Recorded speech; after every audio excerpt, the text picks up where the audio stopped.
students, now we discuss about next step of the recombinant DNA technology is the selection of transformant. Sixth step, selection of transformant with recombinant cell. Recombinant cell के साथ में इसको अपन देखें तो इसमें देखिए क्या हो सकता है।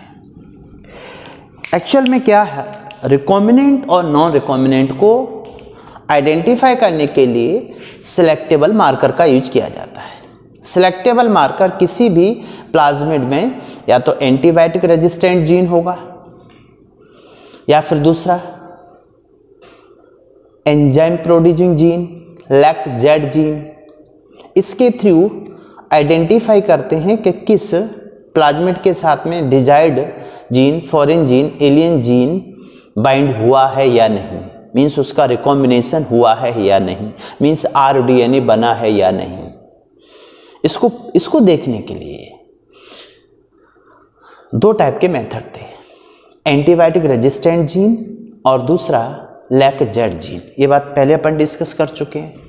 तो इसमें दो मेथड है, one is the antibiotic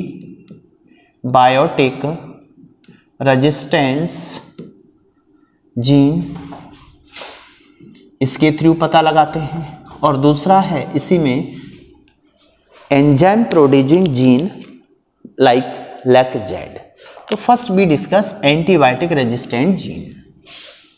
antibiotic resistant gene से मतलब ये था कि जैसे मान लीजिए ये फॉरेन जीन है, this is the foreign gene, ठीक है, और इस फॉरेन जीन को बाहर निकाल लिया गया कट करके with the help of restriction endonuclease. और अब ये जो मान के चलें ये जीन है टेट्रासाइक्लिन रेजिस्टेंट जीन। इस टेट्रासाइक्लिन रेजिस्टेंट जो एंटीबायोटिक होती है टेट्रासाइक्लिन, उसके लिए रेजिस्टेंट जीन है ये वाला।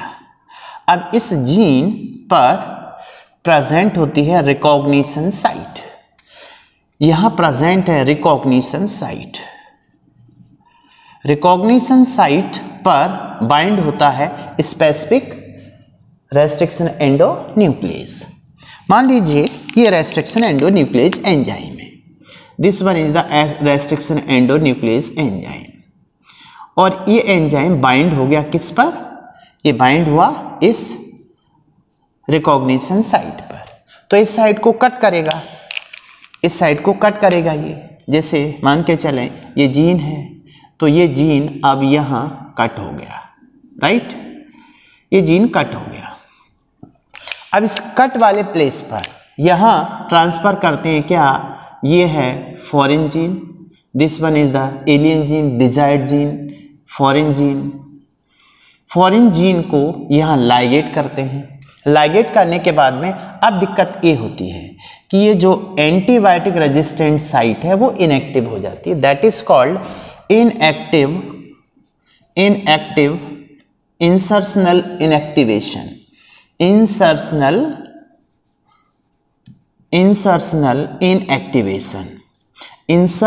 इनएक्टिवेशन का मीन ये हुआ कि फॉरेन जीन को इंसर्ट करने के बाद में एंटीबायोटिक रेजिस्टेंट जीन इनएक्टिव हो गया। अब इसके बाद तो अब ये हो गया recombinant, that is recombinant DNA, RDNA है ये, इसमें फॉरेन जीन इंक्लूड हो गया। अब इसको आइडेंटिफाई करने के लिए कि रिकॉम्बिनेशन हुआ है या नहीं, तो इसको दिस RDNA या जो बैक्टीरियल सेल है इसको किस में रखते हैं, एक कल्चर मीडियम में। चलो ये कल्चर मीडियम है, इस कल्चर मीडियम में, लेकिन यहाँ पर ये जो मीडियम होता है that is the ampicillin medium. Ampicillin medium में इन बैक्टीरियल कॉलोनी को रखते हैं। मान के चलें यहाँ पर अपन ने ये बैक्टीरियल कॉलोनी यहाँ पर रख दी, these are the bacterial colony A, B, C, D। अब अपने को ये कंफर्म करना है कि रिकॉम्बिनेशन हुआ या नहीं। तो अब आप देखेंगे यहाँ पर एम्फीसिलिन में रखा है, तो मान के चलें कि ये वाला रेड कलर का मीन्स ये वाला रिकॉम्बिनेशन हो गया है और इसमें रिकॉम्बिनेशन नहीं हुआ है। तो अब यहाँ पर इसके पास में ए बी सी डी चारों कॉलोनियों में जो एम्फिसिलिन रेजिस्टेंट जीन है वो एक्टिव है। तीनों में colony A B C D, इन colony A B C D ampicillin resistant gene active है, अभी इनएक्टिव नहीं हुआ है।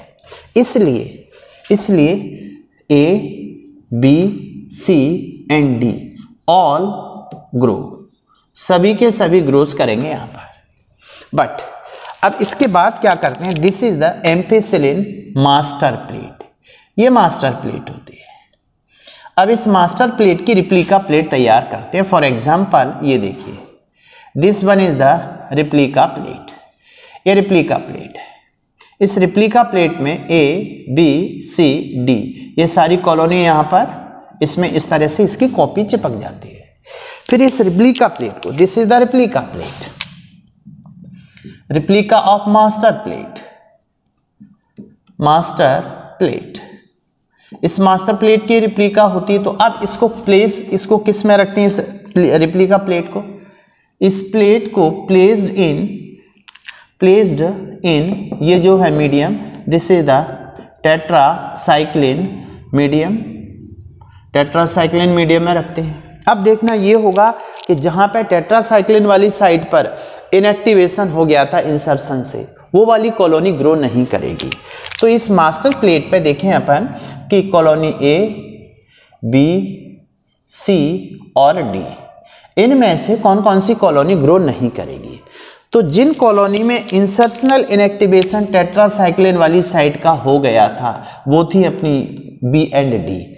तो B and D not grows, जबकि ए एंड सी ग्रोज। तो अब आप देखिए ए एंड सी क्या है, नॉन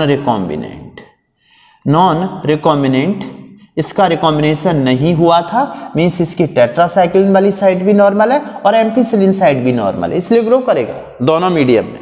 बट नॉट ग्रो जो करेगा ये है रिकॉम्बिनेंट डीएनए, मीन्स रिकॉम्बिनेंट ये कॉलोनी होगी। अब रिकॉम्बिनेंट कॉलोनी को पिकअप करते हैं किससे, मास्टर प्लेट से, और इसको अपन आगे ग्रो कराते हैं। Very simple, is it clear. तो ये पहला केस हुआ antibiotic resistant gene. Second one is the LAC-Z gene.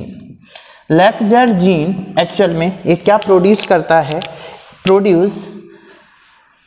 LAC-Z gene produce, इसके थ्रू प्रोड्यूस होता है बीटा गैलेक्टोसाइडेज एंजाइम।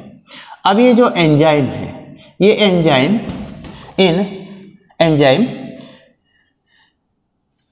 इन एक्स गैल जो क्रोमोजेनिक सब्सटेंस है,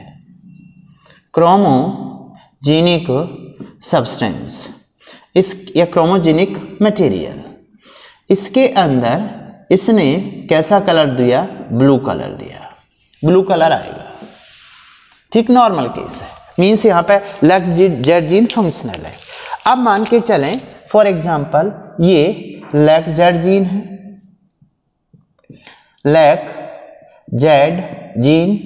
अब इस LAC-Z जीन पर क्या प्रेजेंट होगी, रिकॉग्निशन साइट पर क्या बाइंड होगा, restriction endo nucleus enzyme bind होगा। तो अब इससे इसकी ये साइट ब्रेक हो जाएगी, ये साइट इसकी ब्रेक हो गई।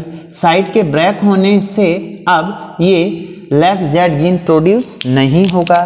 तो अब यहाँ पे क्या कर सकते हैं, इंसर्शनल इनएक्टिवेशन, ये फॉरेन जीन यहाँ पर ऐड कर दिया, this is called insertional inactivation.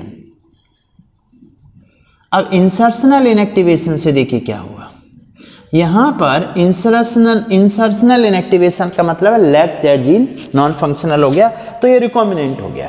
तो अब आगे देखिए बीटा गैलेक्टोसाइडेज प्रोड्यूस होगा या नहीं, नॉट प्रोड्यूस, यहाँ पे प्रोड्यूस नहीं होगा, तो ऐसे में क्या होगा, इन एक्स गैल कलर कैसा आएगा, वाइट। तो कलर वाइट है, इसका मतलब वो कॉलोनी कौन सी है, recombinant. This colony is the recombinant. While blue colour means normal है वो जीन, तो वहां पर रिकॉम्बिनेशन नहीं हुआ है, means this one is the non recombinant. Very simple. ये दो केस क्लियर हो गए, जिसमें selection of transformant with recombinant cell. Is it clear? अब इसके बाद में क्या होता है कि जो रिकॉम्बिनेंट होता है इसको पिकअप करते हैं इन कॉलोनीज से, बैक्टीरियल कॉलोनीज को पिकअप करते हैं, जो रिकॉम्बिनेंट कॉलोनीज होती हैं इनको ग्रो कराते हैं। तो इसके बाद जो नेक्स्ट मेथड है, next one is the obtaining the foreign gene product. ठीक है, तो इसको अपन हटाते हैं यहाँ पर। Next one is the second step, means last step of the recombinant DNA technology, obtaining the foreign gene product। जो जीन था फॉरेन जीन, जिसको अपन ने होस्ट सेल में ट्रांसफर किया और वहां पर उसका नंबर बढ़ाकर इसको क्या करेंगे, कॉलोनीज बनाएंगे। Means obtaining the foreign gene product, last step, obtaining the foreign gene product। Foreign gene product है, इसको ऑब्टेन करना कैसे करते हैं, जो अभी अपन ने देखा था रिकॉम्बिनेंट कॉलोनी थी वहां से पिकअप करते हैं। तो पहला स्टेप क्या होगा, पिकअप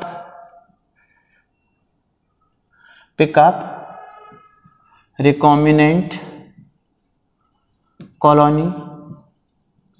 ठीक है, और इसको क्या करते हैं, grows in culture medium.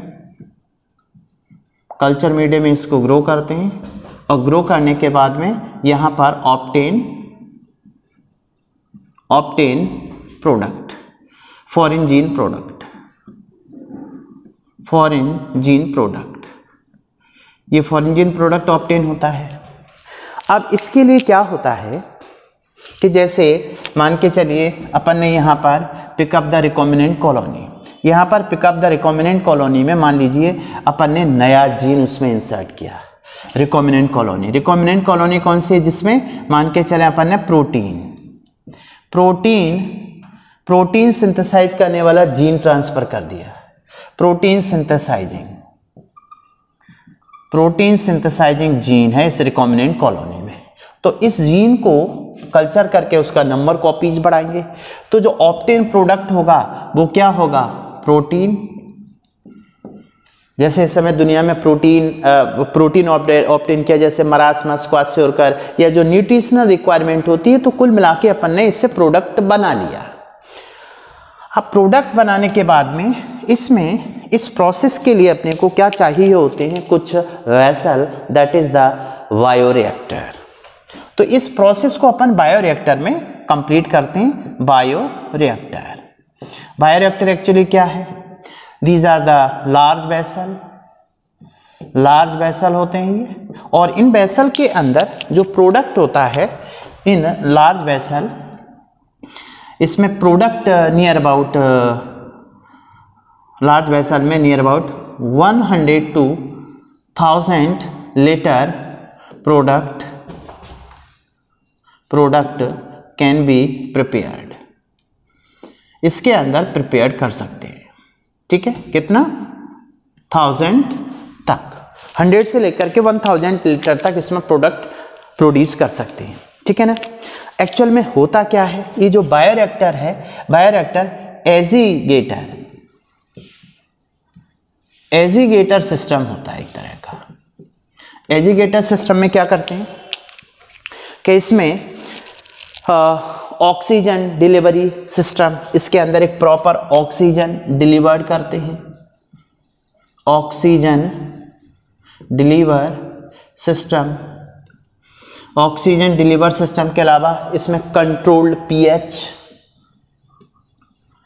PH controlled रहती है, controlled pH and temperature.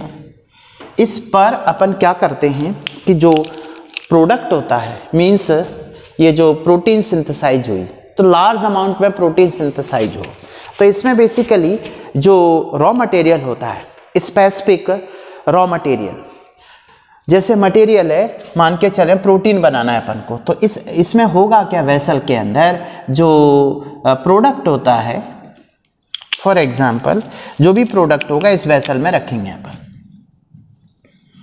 Product. इसमें ये प्रोडक्ट बायोलॉजिकली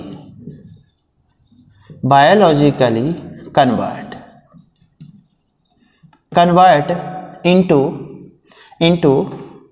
ये जो मटेरियल है, कोई भी मटेरियल अपन लेंगे, बायोलॉजिकली कन्वर्ट इनटू प्रोडक्ट, एक स्पेसिफिक प्रोडक्ट में कन्वर्ट हो जाएगा इस वेसल के अंदर। तो ये जो बायो रिएक्टर होते हैं, ये मोस्ट कॉमन टाइप जो बायो रिएक्टर होता है, इसमें most common type bio reactor is the strider. कौन सा होता है, STIRRED, स्टायर्ड टाइप।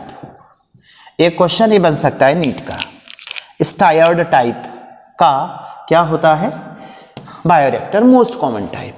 और ये स्टायर्ड टाइप एक्चुअल में दो टाइप के होते हैं, एक होता है सिंपल स्टायर्ड एंड दूसरा सिंपल स्टायर्ड क्या, स्पार्क्ड टाइप, ठीक है, simple stirred and sparked stirred type. इसमें बेसिकली करते क्या है, जो लार्ज वेसल होता है, तो लार्ज वेसल में देखिए इसमें करते किस टाइप से हैं, तो ये एक ऐसा लार्ज वेसल होगा, ठीक है। इस लार्ज वेसल में यहाँ पर बाहर से इसमें एक मोटर होगी, इस टाइप की एक मोटर होती है, और मोटर को यहाँ पर कंट्रोल करने के साथ साथ में इसमें एक बड़ा सा शाफ्ट होता है ये, ठीक है। और इस शाफ्ट में यहाँ पर ब्लेड होते हैं, ये इस टाइप से ब्लेड होती हैं, और ये ब्लेड क्या करते हैं, रोटेट करते हैं, इस टाइप से रोटेट करते हैं। रोटेशन से इसमें मिक्स होता रहता है मटेरियल। साथ में यहाँ पर इसमें ये फोम रिड्यूसर, फोम को रिड्यूस करते रहते हैं, फोम रिड्यूसर होता है। इसके अलावा इसमें इनलेट होता है जो स्टेरिलाइजेशन के लिए, स्टेरिलाइज्ड एयर यहाँ से पास करते हैं, और यहाँ से स्टेराइल एयर को बाहर निकालते हैं। स्टेराइल फोम, स्टेराइल एयर यहाँ से एग्जिट होती है, तो ये इनलेट होता है, और ये एक इसमें आउटलेट होता है इसका। अब दूसरा, ये अपना कौन सा टाइप का है, simple stirred, this is the simple stirred, ठीक है। दूसरा होता है एक और, कौन सा, स्पार्क्ड। स्पार्क्ड में क्या होता है, जो ऑक्सीजन बबल्स होते हैं, ये एक्चुअल में इसके लिए सरफेस एरिया बढ़ाते हैं। तो देखिए this one is the sparged type. Stirred means bioreactor है। इसमें देखिए यहाँ पर ये ऑक्सीजन के बबल्स इसमें जनरेट होते हैं, ये ऑक्सीजन बबल्स होते हैं। साथ में सेम कंडीशन इसमें एक इस टाइप का स्ट्रक्चर डालते हैं जिससे इसमें मिक्सिंग होती रहती है। तो सिंपल याद रखिए, ये है स्पार्क्ड टाइप, ठीक है ना। तो अब इसके बाद में जो प्रोडक्ट बन गया बायोरिएक्टर में, near about 100 to 1000 litre product को प्रिपेयर कर सकते हैं। अब इस प्रोडक्ट को प्रिपेयर करने के बाद इसको सेल आउट करते हैं, मीन्स सेपरेशन एंड प्यूरिफिकेशन। तो next one is the down stream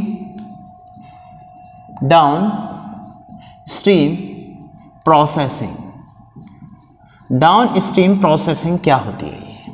down stream processing का मतलब होता है ये जो बायोरिएक्टर है, यहाँ से प्रोडक्ट को सेपरेट करना और उसे प्यूरिफाई करना, means separation and purification of product, ठीक है। प्रोडक्ट को अपन ने सेपरेट आउट कर लिया, उसके बाद में उसको प्यूरिफाई किया, प्यूरिफाई करने के बाद में फिर उसको अपन क्या करते हैं, सेल करते हैं, सेल इन मार्केट। तो इसके अंदर जो सीरीज है, एक सीक्वेंस जिसमें अपन ने प्रोडक्ट लिया, प्रिपेयर किया, सेपरेट किया, प्यूरिफाई किया, उसके बाद में उसको सेल आउट किया, तो this process, these all process collectively called downstream processing. This is about the first chapter of the biotechnology principle and process. अब नेक्स्ट चैप्टर में क्लियर करेंगे कि जो प्रिंसिपल एंड प्रोसेस थे इनका एप्लीकेशन क्या होता है। ओके।